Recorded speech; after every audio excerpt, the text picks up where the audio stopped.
ஓம் சாய்நாதனே போற்றி. வாழ்க வையகம், வாழ்க வளமுடன். அனைத்து உறவுகளுக்கும் இனிய வணக்கம். நிகழும் ஸ்ரீ மங்களகரமான குரோதி ஆண்டு ஜூலை மாதம் 17ஆம் தேதி புதன்கிழமை அன்று அனுசம் நட்சத்திரத்தில் ஏகாதசி திதியில் சுப்பிரம் நாமயோகத்தில் பனிசை கரணத்தினில் சித்த யோகம் கூடிய நன்னாளில் இந்த மகத்தான ஆடி மாதம் பிறக்கிறது. ஆடி மாதம் என்றதும் நம் நினைவுக்கு வருவது ஆடிப்பெருக்கு மட்டும்தான். ஆனால் இந்த ஆடி மாதத்தில் நிறைய சிறப்பு அம்சங்கள் உள்ளன. ஆடி செவ்வாய், ஆடி வெள்ளி, ஆடி பூரம், ஆடி அமாவாசை என வரிசையாக நிறைய தினங்கள் கொண்டாடப்படுகிறது. நிறைய சுப தினங்கள் வந்தால் கூட இந்த ஆடி மாதத்தில் யாரும் சுப நிகழ்ச்சிகளை நடத்துவதில்லை. திருமணம் மற்றும் வளைகாப்பு போன்ற சுப நிகழ்ச்சிகளை இந்த மாதத்தில் வைப்பதில்லை. புதுமண தம்பதிகளையும் இந்த மாதத்தில் பிரித்து வைப்பது உண்டு. இந்த ஆடிப்பெருக்கு திருவிழாவின் போது புதுமண தம்பதிகள் புதிய மஞ்சள் கயிறுகளை மாற்றிக்கொள்வார்கள். இந்து ஜோதிடத்தின்படி ஆடி மாதம் ஒரு அசுபமான மாதமாக பார்க்கப்படுகிறது. எனவே இந்த மாதத்தில் திருமணம், சுப நிகழ்ச்சிகள், புதுமனை புகுவிழா என எந்த சுபகாரியங்களும் நடக்காது. இந்த ஆடி மாதத்தை ஒரு சூன்ய மாதம் என்றும் கூறுவார்கள். ஆடி மாதத்தை ஒரு சூன்ய மாதமாக பார்த்தாலும் இந்த மாதத்தில் ஏராளமான பூஜை மற்றும் விரதம் மேற்கொள்ளப்படுகிறது.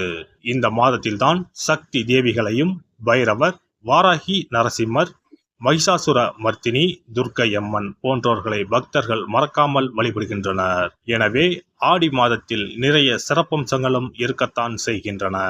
ஆடி மாத கிரக நிலை என எடுத்துக்கொண்டால் ரிஷபத்தில் குருவும் செவ்வாயும், கடகத்தில் புதன், சுக்கிரன், சூரியனும், கன்னியில் கேது பகவானும், கும்பத்தில் சனியும், மீனத்தில் ராகு பகவானும் உள்ளனர். இம்மாத கிரக பெயர்ச்சி என பார்த்தால் ஆடி மாதம் 3ஆம் தேதி புதன் பகவானும் 15ஆம் தேதி சுக்கிர பகவானும் இடப்பெயர்ச்சி ஆகின்றனர். அதைத் தொடர்ந்து 20ஆம் தேதி புதன் பகவான் வக்கிரம் அடைகிறார். ஆக புதனும் சனியும் இம்மாதம் வக்கரத்தில் சஞ்சாரம் செய்கின்றனர். இந்த கிரக அமைப்பினால் உங்கள் வாழ்வில் உண்டாகும் சுப மற்றும் அசுப பலன்கள் என்ன என்பதனை பற்றி காண்போம்.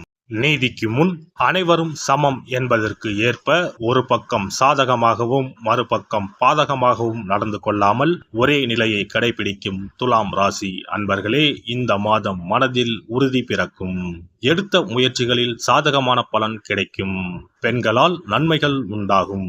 வீண் செலவு உண்டாகலாம். வீட்டை விட்டு வெளியில் தங்க நேரலாம். குடும்ப நிம்மதி குறையக்கூடும். கணவன் மனைவிக்கு இடையே மனம் வருந்தும்படியான நிலை ஏற்படும். வீடு வாகனங்களுக்கான செலவுகள் கூடும். பிள்ளைகளுக்காக கூடுதலாக உழைக்க வேண்டி இருக்கும். பெண்களை பொறுத்தவரை எதிர்பார்த்த காரியங்கள் நடந்து முடியும். செலவுகள் அதிகரிக்கும். பயணம் செல்ல நேரலாம். மற்றவர்களுக்காக பொறுப்புகளை ஏற்பதை தவிர்ப்பது நல்லது. தொழில் வியாபாரம் தொடர்பான முக்கிய முடிவுகள் எடுப்பதில் தடுமாற்றம் உண்டாகும். லாபம் குறையக்கூடும். பயணம் மூலம் சாதகம் கிடைக்கும். கடித போக்குவரத்து நன்மை தரும். வியாபாரம் தொடர்பான நெருக்கடிகளை சந்திக்க வேண்டி இருக்கும். புது வியாபாரம் தொடர்பான காரியங்கள் சாதகமாக முடியும். உத்தியோகத்தில் இருப்பவர்கள் நீண்ட நேரம் பணியாற்ற வேண்டி இருக்கும். பொறுப்புடன் செயலாற்றுவது நல்லது. புதிய பொறுப்புகள் சுமையாக வரும். அடுத்தவர் செயல்களுக்கு பொறுப்பேற்காமல் தவிர்ப்பது நல்லது. அலுவலகத்தில் பணம் கொடுக்கல் வாங்கலில் கவனம் தேவை. கலைத்துறையினருக்கு எதிர்பாராத செலவுகள் உண்டாகும். காரிய தாமதம் ஏற்படும். வீண் கவலை இருக்கும். ஒப்பந்தங்களில் கையெழுத்திடும் முன் நன்றாக ஆலோசனை நடத்தவும். அரசியலில் உள்ளவர்களுக்கு மற்றவர்களால் மனக்கஷ்டம் ஏற்படும்.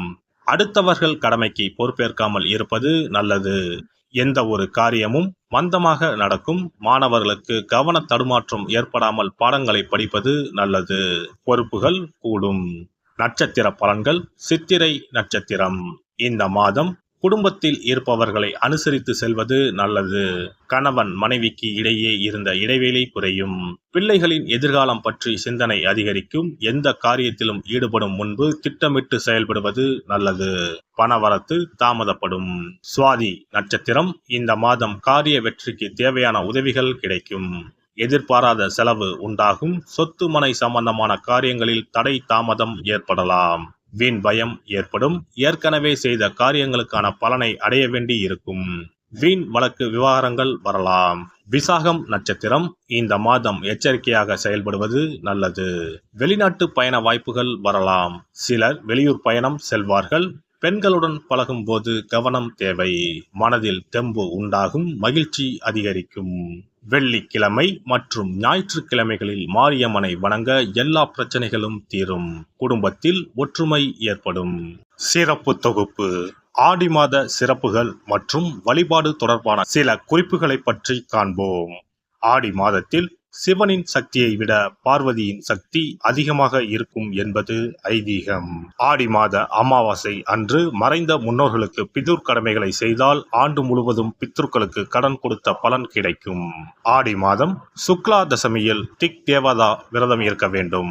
அன்று திக் தேவதைகளை அந்தந்த திக்குகளில் வணங்கி பூஜித்தால் நினைத்தது நடக்கும்.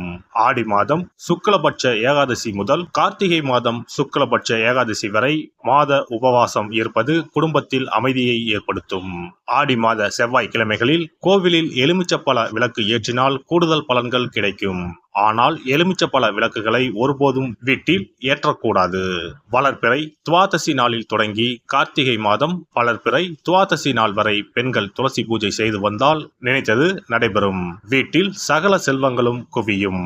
ஆடி மாதம் செவ்வாய் வெள்ளிக்கிழமைகளில் காமாட்சி தேவியை வணங்கினால் திருமண தடைகள் விலகி சுபம் உண்டாகும். ஆடி மாதம் முழுவதும் மீனாட்சியை வழிபட்டால் குடும்பத்தில் அமைதி ஏற்படும். ஆடி மாதம் முத்துமாரியம்மனை மனமுருக வழிபட்டால் திருஷ்டிகள் விலகிவிடும். ஆடி மாதம் சுக்ல துவாதசியில் மகா விஷ்ணுவை நினைத்து விரதம் இருந்தால் செல்வம் பெருகும். ஆடி மாதம் சுக்லபட்ச ஏகாதசி தினத்தன்று அன்னதானம் செய்தால் சகல பாக்கியங்களும் கிடைக்கும். இம்மாதம் ஏகாதசி துவாதசி நாட்களில் அரச மரத்தை சுற்றி வந்து வழிபட்டால் வாழ்வில் மகிழ்ச்சி உண்டாகும். ஆடி மாத வெள்ளிக்கிழமைகளில் மகாலட்சுமியை வழிபட்டால் வீட்டில் செல்வம் சேரும். இம்மாதம் ஏதாவது ஒரு வெள்ளிக்கிழமை அம்மனை ஆவாகனம் செய்து வீட்டுக்கு வரவழைத்து வழிபடுவது சிறப்பை தரும். ஆடி மாதம் குத்து விளக்கை லட்சுமியாக பாவித்து அலங்கரித்து வழிபடுதல் வேண்டும். ஆடி மாதம் அம்மனுக்கு பால் பாயசம் சர்க்கரை பொங்கல் வைத்து வணங்குதல் வேண்டும். அம்மனை வழிபடும் போது மறக்காமல் லலிதா சகஸ்ரநாமம் சொல்ல வேண்டும். இம்மாதம் வீட்டில் சிறப்பு பூஜைகள் செய்யும் போது சிறு பெண் குழந்தைகளை அம்மனாக பாவித்து உணவு கொடுத்து ரவிக்கை, சீப்பு, குங்குமச்சிமிழ், கண்ணாடி, வளையல், தாம்பூலம் கொடுக்க வேண்டும். இம்மாதம் அம்மனுக்கு சாற்றப்படும் வளையல்களை பெண்கள் அணிந்து கொண்டால் திருமண பாக்கியம், குழந்தை பாக்கியம், சகல நலன்களையும் நீங்காத செல்வத்தையும் பெறலாம். ஆடி மாத வெள்ளிக்கிழமைகளில் அதிகாலையில் எழுந்து குளித்து தூய ஆடை அணிந்து சாணத்தை பிள்ளையராக பிடித்து செவ்வரளி, செம்பருத்தி, அருகு கொண்டு சூரிய உதயத்திற்கு முன்னர் விநாயகரை பூஜிக்க வேண்டும். வாழை இலை மீது நெல்லை பரப்பி அதன் மீது கொழுக்கட்டை வைத்து விநாயகரை வழிபட செல்வம் கொளிக்கும். ஆடி பௌர்ணமி அன்று சிவபெருமானுக்கு திரட்டுப்பால் அபிஷேகம் செய்து கருப்பு பட்டாடை, 100 முத்துக்கள் கோர்த்த மணிமாலை, கரு ஊமத்தம் பூ மாலை அணிவித்து மூங்கில் அரிசி பாயாசம் படைத்து வழிபட்டால் எப்பேற்பட்ட பகையும் விலகும். பொதுவாகவே வெள்ளிக்கிழமைகள் அம்பாளுக்குரிய சிறந்த நாட்களாகும். இதனோடு அயனத்துக்குரிய சிறப்பும் சேர்வதால் ஆடி மாதத்தில் வரும் வெள்ளிக்கிழமைகள் அம்பாளுக்கு தனிச்சிறப்பு கொண்டவையாக கருதப்படுகின்றன. எல்லாம் வல்ல இறையருளால் நீங்களும் உங்கள் அன்பு குடும்பமும் உடல் நலம், நீலாயுள், நிறை செல்வம், உயர் புகழ், மெய்ஞானம் ஓங்கி வாழ்க வளமுடன். இந்த வீடியோ பதிவு உங்களுக்கு பிடித்திருந்தால் லைக் பண்ணுங்க, கமெண்ட் பண்ணுங்க, ஷேர் பண்ணுங்க, மறக்காம சப்ஸ்கிரைப் பண்ணுங்க, பக்கத்துல இருக்கிற பெல் பட்டனை கிளிக் பண்ணுங்க. நன்றி, வணக்கம். ஓம் நமச்சிவாய. சிவாய நம.